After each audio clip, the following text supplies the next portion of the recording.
Guys, welcome back to my channel. तो जब से मैं कनाडा से इंडिया में आई हूँ तो एक बहुत ही ज्यादा कॉमन क्वेश्चन जो मुझसे पूछा जा रहा है, हर तीसरे बंदे का यही क्वेश्चन है कि कैसा वर्क कल्चर था कनाडा में, क्या डिफरेंस है अगर हम वर्क लाइफ बैलेंस की बात करें, लाइफस्टाइल की बात करें, वर्क कल्चर की बात करें, इंडिया वर्सेस कनाडा। और इसके साथ साथ आज हम बात करेंगे कि अगर आप इंडिया में हो, अच्छा खासा कमा रहे हो, आपका एक ठीक ठाक पैकेज है, तो क्या आपको कनाडा मूव करना वर्थ रहेगा? क्या वहां जाके आपकी लाइफ इजी रहेगी, आप अच्छे खासा डॉलर कमा रहे होंगे, या मतलब क्या आपका स्ट्रगल फेस रहेगा, या फिर क्या चैलेंजेस रहेंगे, या सब कुछ बहुत ज़्यादा स्मूथली और बहुत ही ईजी प्रोसेस रहने वाला है? तो सब कुछ हम डिटेल में बात करने वाले हैं। तो सबसे पहले हम बात कर लेते हैं कि कैसा वर्क कल्चर है, क्या वर्क कल्चर में डिफरेंस आता है अगर हम इंडिया वर्सेस कनाडा के बारे में बात करें। तो जैसे कि मैंने यहाँ पे इंडिया पे तो लास्ट 6-7 ईयर से मैं जॉब कर ही रही हूँ, आईटी इंडस्ट्री में हूँ, और अभी हम कनाडा गए थे तो कनाडा में भी हमने ऑफिस में काम किया है। So I think we are eligible कि हम लोग आपको बता सकते हैं कि भाई क्या डिफरेंस है, कैसा वर्क लाइफ कल्चर है इंडिया में, कनाडा में क्या क्या डिफरेंस है, क्या जो हमें ऑन साइट ऑफशोर वाला जो एक हम यहाँ पे इंडिया में बैठ बैठ के सोचते हैं कि भाई वहां तो वो लोग मजे काट रहे हैं, या हमें ये लोग दबाते रहते हैं, क्या सच में फंडा है, या मतलब हम कुछ और ही दुनिया में खोए हुए हैं और एक्चुअली कुछ और ही चीजें चलती हैं। तो अगर हम बात करें वर्क आवर्स की, तो हम सबसे पहले वर्किंग आवर्स के बारे में बात करेंगे। भाई कनाडा में फिक्स्ड है आपके वर्किंग आवर्स। अगर आप 8 घंटे की जॉब है आपकी तो भाई 8 घंटे ही है। मॉर्निंग में जल्दी स्टार्ट हो जाता है, वहां पे 8-9 बजे आपका मॉर्निंग में जल्दी स्टार्ट हो जाता है, क्योंकि आपकी स्क्रम कॉल्स वगैरह स्टार्ट हो जाती है, और इवनिंग में 4-5 बजे ना भाई पूरा ऑफिस खाली हो जाता है। मतलब सारे लोग अपना बैग उठा के ना निकल चुके होते हैं। आप 5 बजे ऑफिस में जाके देखोगे आपको कोई भी बंदा वहां नहीं दिखेगा, अनटिल एंड अनलेस कोई ज्यादा इमरजेंसी आ गई है, कोई डेडलाइन है, किसी चीज में आप फंस गए हो, केस पड़ गया तो एक अलग बात है। अदरवाइज ऑफिस आपका 4-5 बजे पूरा खाली हो चुका होता है। तो ये वर्क लाइफ बैलेंस वहाँ कनाडा में मुझे बहुत अच्छा लगा, क्योंकि इंडिया में क्या है ना, यहाँ पे आपका जो टाइमिंग है वो आपकी लेट स्टार्ट होती है। आप आराम से 10-11 बजे हम ऑफिस जाते हैं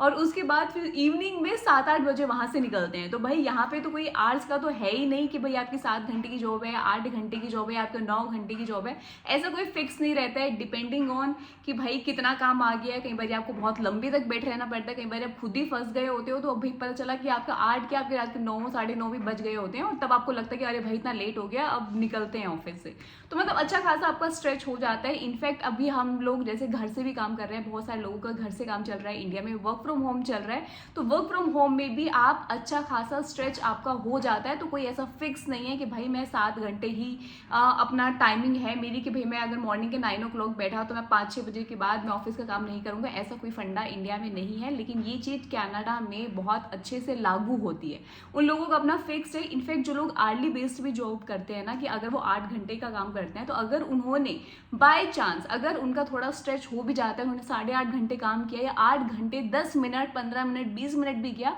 तो उस 10 मिनट 15 मिनट के बिना उनको एक्स्ट्रा पैसे मिलते हैं, ठीक है, और थैंक यू अलग रहा। तो मतलब भाई हर चीज की ना उनकी टाइमिंग की बहुत ज्यादा रिस्पेक्ट है। तो वहां पर अगर आपने लंबा स्ट्रेच कर लिया ना, तो भाई उसका ना कंपेंसेशन आपको अच्छा खासा मिल जाता है। तो ऐसा नहीं है कि भाईचारे में सब हो गया कि अरे भाई ठीक है तुम रोज तो जल्दी उठ जाते हो, आज इशू आ गया तो तुम आज बैठो भाई 4-5 घंटे और थोड़ा स्ट्रेच कर दो। तो ऐसा वाला भाईचारा वाला फंडा वहां पे नहीं है। टाइम की रिस्पेक्ट है, आपके आवर्स जो फिक्स्ड हैं तो फिक्स्ड हैं। नंबर 2 जो बहुत बड़ा डिफरेंस वहां पे देखने को मिलता है ऑफिस में, वो ये कि भाई इंडिया में क्या होता है, आप ऑफिस जा रहे हो तो भाई आपको पानी की बोतल भरवानी है, आपका कॉफी पीने का मन है, और आपको सीट से उठना नहीं है, तो वहां पे जो घूम रहे होते हैं भैया गार्ड भैया वगैरह, आप उन लोगों को बोल देते हो बोतल भर के दे दो या मुझे कॉफी दे दो, ये वो, तो आप 10 काम अपने छोटे मोटे करा लेते हो। लेकिन यहाँ कनाडा में ऐसा कुछ नहीं है भाई। चाहे आप मैनेजर लेवल पे हो, चाहे आप एसोसिएट हो, चाहे आप जूनियर हो, चाहे आप सीनियर हो, चाहे आप डायरेक्टर हो, चाहे आप सीईओ, जो भी हो, आपको सारी चीजें खुद से ही करनी पड़ेंगी। भाई अगर आपको कॉफी पीनी है, अपनी सीट से उठो, अपनी कॉफी बनाओ, पियो, और उसके बाद अपना कप धुल के भी रखो। तो ऐसा नहीं होगा कि भाई आपने कॉफी पियो और भाई अपना रख के आ गए टशन में कि भैया धुल जाएंगे, अब हमें तो क्या लेना देना। तो इंडिया में तो ऐसा कुछ फंडा नहीं होता है। हम लोग अगर जा भी रहे हैं, ब्रेकआउट में जाते हैं, तो हम कॉफी वॉफी पी के अपना कप वप रख के आ जाते हैं। लेकिन यहाँ पर आपको हर चीजें खुद से करनी पड़ती हैं, आपको धुल बोल के सारे बर्तन रखने पड़ते हैं। तो आप किसी पोजीशन में हो, आप इस चीज का फायदा नहीं उठा सकते कि भाई मैं डायरेक्टर हूँ या मैं तो एक सीनियर लेवल पे हूँ, मैं तो आर्किटेक्ट हूँ, मैं ये काम नहीं करूंगा। ये तो वहां पे कोई और छोटू वोटू अवेलेबल नहीं है, कोई आपके असिस्टेंट नहीं है, आपको सारी चीजें अपनी खुद से ही करनी है। Number 3 third and the most important वो है रिस्पेक्ट। भाई हर किसी को इक्वल रिस्पेक्ट मिलती है। तो ऐसा नहीं है कि जैसे इंडिया में तो बहुत ही कॉमन है और आई थिंक सब लोग इस चीज़ को रिलेट करेंगे, स्पेशली जो आईटी फील्ड में है, कि भाई अगर आप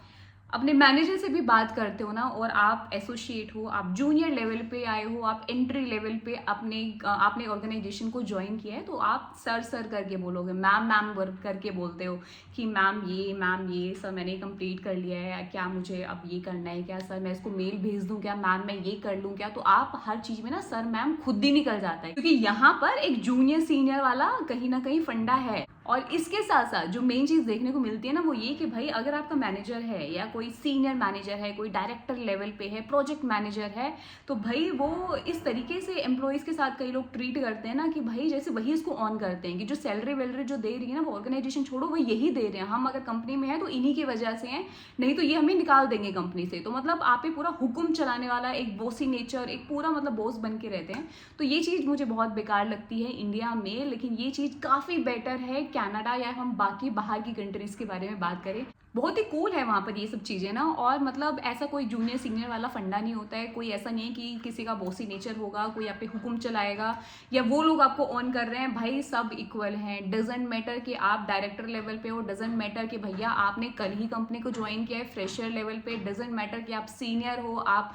आर्किटेक्ट हो, आप एग्जीक्यूटिव हो, आप एसोसिएट हो, वटेवर। तो यहाँ पर हर किसी को इक्वल रिस्पेक्ट दी जाती है। इनफैक्ट आपकी अपनी ऑर्गेनाइजेशन में भी छोड़ो, अगर एक बंदा क्लीनिंग वाला भी आ रहा है, इवनिंग में वहाँ पे क्लीनिंग के लिए आ जाते हैं, जब ऑफिस खाली करने की बारी आती है, या बीच में भी कोई कारपेंटर आ गया, प्लम्बर आ गया, कोई भी आ गया, भाई हर बंदे को इक्वल रिस्पेक्ट दी जाती है। तो हर किसी की एक इक्वल रिस्पेक्ट है, फिर चाहे वो एक डायरेक्टर लेवल पे हो, चाहे वहाँ पे वो बंदा एक लेबर लेवल पे हो। इनफैक्ट और तो और रिस्पेक्ट भी छोड़ो, ये भी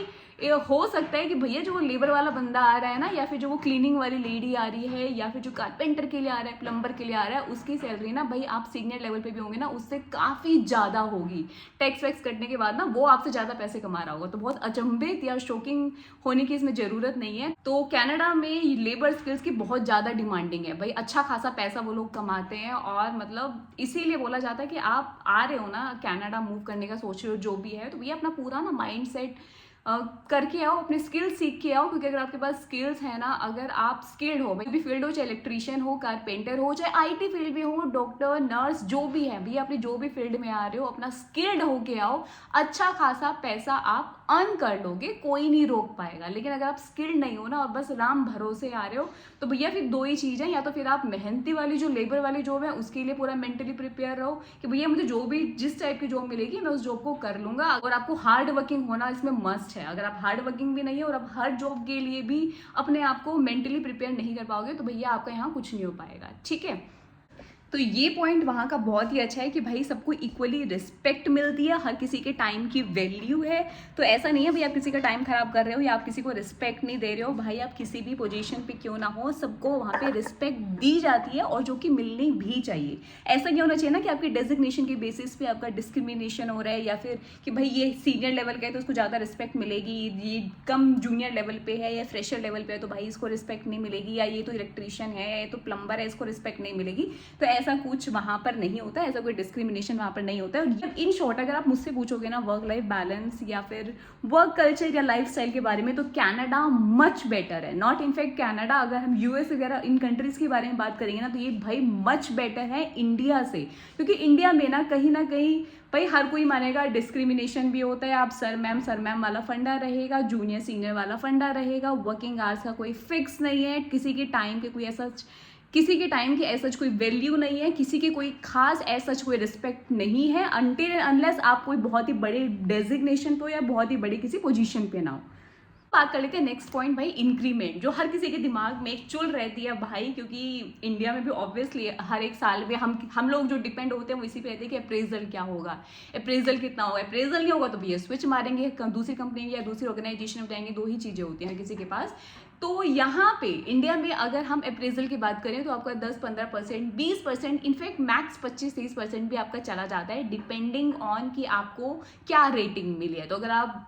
एक्स्ट्रा ऑर्डिनरी वाली रेटिंग में हो तो भैया आपके 20-25% या 30% भी इंक्रीमेंट हो जाता है। नहीं तो एक एवरेज आपका 10-15 या 20% के आपका इंक्रीमेंट हो जाता है ईयरली जब आपके अप्रेजल की बारी आती है। लेकिन यही सेम अगर हम कनाडा के बारे में बात करें तो वहाँ पर इतना ज़्यादा इंक्रीमेंट नहीं होता, वहाँ पे इंक्रीमेंट थोड़ा कम होता है, मतलब 2-4 या 5%, मैक्स टू मैक्स 10% का आपका इंक्रीमेंट होता है अगर आपको बहुत ही एक अलग ही अच्छी खासी रेटिंग मिली है। इसके साथ ही तो दूसरा, अगर आप ये सोच रहे हो कि भैया आप एक $60,000 के पैकेज पे गए हो या आप $80,000 के पैकेज पे गए हो और आप ये उम्मीद कर रहे हो कि भैया मेरे आने वाले कुछ ही 3-4 सालों में मैं बहुत ही एक 20, एक 30, एक $40 लाख पे चला जाऊंगा, तो ऐसा नहीं होगा, क्योंकि वहां पर इंक्रीमेंट बहुत ज़्यादा ऐसे नहीं होता है अनटिल अनलेस आपने स्विच ना मारा हो। तो मतलब आपके पास ठीक है आपका वैसे इंक्रीमेंट होगा, बट येस आपके पास एक दूसरा ऑप्शन है कि भैया आप स्विच मार सकते हो, स्विच मार के आप अच्छा खासा दूसरा आप भाई अच्छा खासा अप्रेजल अपने रिसेंट पैकेज पे उठा सकते हो। अभी जैसे अगर मैं अपनी ही ऑर्गेनाइजेशन के बारे में बात करूं तो एक बंदा यहाँ से इंडिया ही ऑर्गेनाइजेशन ने उसे भेजा था कनाडा में, और मतलब वो $1 लाख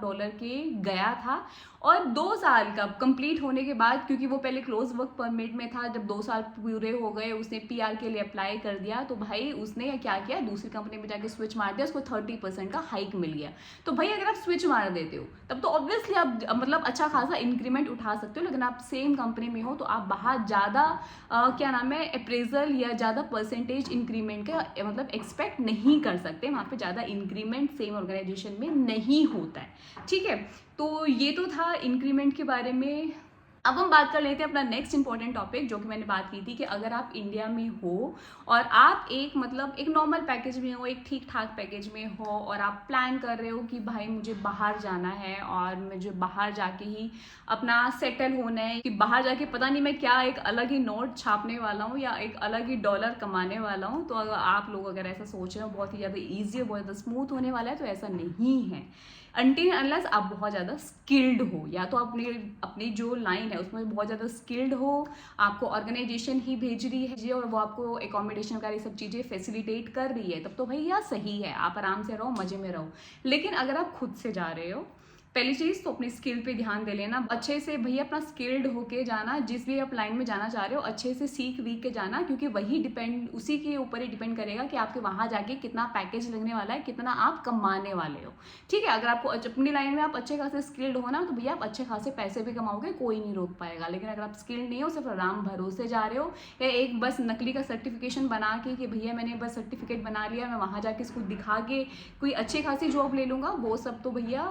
फिर आप भूल जाओ, बस वो पता नहीं फिर तुक्के वाली बात है कि आपकी लग गई, अदरवाइज बहुत ही कम चांसेस रहेंगे कि आप एक अच्छा खासा वहाँ पे जाके सेटल हो पाओगे। अकॉर्डिंग अगर आप यहाँ पर ही इंडिया में अच्छा खासा कमा रहे हो, आपका 1 लाख या 1 लाख से ज़्यादा आपका पैकेज है, आप अच्छा खासा स्टेबल हो अपनी लाइफ में, तो कोई ज़रूरत नहीं है वहाँ जाके बिल्कुल स्टार्टिंग से अपना सब कुछ स्टार्ट करने का, क्योंकि वहाँ जाकर चीज़ें जितना ज़्यादा लगता है ना कि मतलब बहुत ज़्यादा ईजी होगी, स्मूथ होगा, ऐसा कुछ है नहीं। कहीं ना कहीं आपको एक दूसरे देश में जाके सब कुछ बिगनिंग से करना है, जीरो लेवल से करना है भैया, तो आपका स्टार्टिंग में बहुत ज़्यादा स्ट्रगलिंग फेस रहेगा, आपको स्ट्रगल करना पड़ेगा, बहुत सारी चीज़ें सीखनी पड़ेगी, एक नया देश है पूरा, आपको कुछ भी नहीं पता है वहाँ के बारे में, आपको वहाँ एडजस्ट होना पड़ेगा स्टार्टिंग से। सारी चीज़ें आपको एकोमोडेशन से लेके अपना ट्रेवल से लेके ग्रोसरीज, बहुत सारी चीज़ें आपको सब कुछ आपको वहाँ के अकॉर्डिंग सीखनी पड़ेंगी और करनी पड़ेंगी। ठीक है, तो आपके स्टार्टिंग में 2-3 साल बहुत ज़्यादा स्ट्रगल वाले रहेंगे। तो अगर आपको लगता है कि भैया नहीं मैं ये सब चीज़ें नहीं कर पाऊंगा, या फिर यहाँ पे तो आपने अच्छी खासी मेड वेड लगा रखी है, आपने 10 चीज़ें आपके पास यहाँ पे फैसिलिटीज़ मिल रही हैं, वहाँ जाके शायद आप बहुत सारी चीज़ फैसिलिटीज़ नहीं ले पाओगे,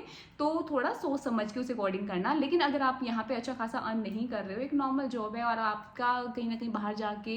बाहर रहने का मन है या बाहर का एक्सपीरियंस लेने का मन है, तो आप जा सकते हो, बस सही रहेगा। बस ये कोशिश करना कि जिस भी फील्ड में जा रहे हो अच्छे से स्किल्ड होकर जाना। अगर आप आईटी फील्ड में हो तो भैया आप जो भी हो, टेस्टिंग में काम कर रहे हो, कोडिंग में काम कर रहे हो, डेवलपर, अच्छे से अपने आप को अपडेट रखो, AI, क्लाउड, AWS, जावा, .NET जो भी है अपना अच्छे से सब कुछ सीख वीख के जाओ, क्योंकि अगर आपको नॉलेज है तो आपकी नॉलेज के बेसिस पे आपको एक अच्छी जॉब वहाँ पे मिल जाएगी। लेकिन अगर आप दूसरे फील्ड में हो, आप डॉक्टर हो, नर्स हो, लॉयर क्लियर हो, तो वहाँ जाकर आप अपना एक नया वहाँ पे जाके आप सेटल होना चाहते हो तो भी कोई दिक्कत नहीं है भाई, अच्छा खासा आप अर्न कर सकते हो। बस आपको वहाँ जाके लाइसेंस की ज़रूरत पड़ेगी, आपको वहाँ जाके सर्टिफिकेशन करने पड़ेंगे, उसमें आपका पहले आपको थोड़ी इन्वेस्टमेंट करनी पड़ेगी और वो इन्वेस्टमेंट भी अच्छी खासी होती है, अच्छे खासे डॉलर आपको खर्च करने पड़ेंगे। लेकिन उसके बाद अगर आप वो सब चीज़ें कर लेते हो तो आप बहुत अच्छा खासा अर्न भी करोगे, ठीक है। तो बाहर ऐसा नहीं है, बहुत ज़्यादा अच्छी खासी आपकी जॉब लग जाएगी, अच्छा खासा डिमांडिंग में है सारी चीज़ें, बस आपको स्किल्ड होने की ज़रूरत है, आपको हार्ड वर्किंग होने की ज़रूरत है। तो इसके साथ ही करते हैं आज की वीडियो को खत्म। आई रियली होप कि आप लोगों को मेरी वीडियो अच्छी लगी होगी। इसके तो वीडियो अच्छी लगी हो तो चैनल करना सब्सक्राइब, वीडियो को देने एक बड़ा सा लाइक। इसके साथ ही मिलेंगे अपनी अगली वीडियो में। Till then take care of yourself and your family. Bye.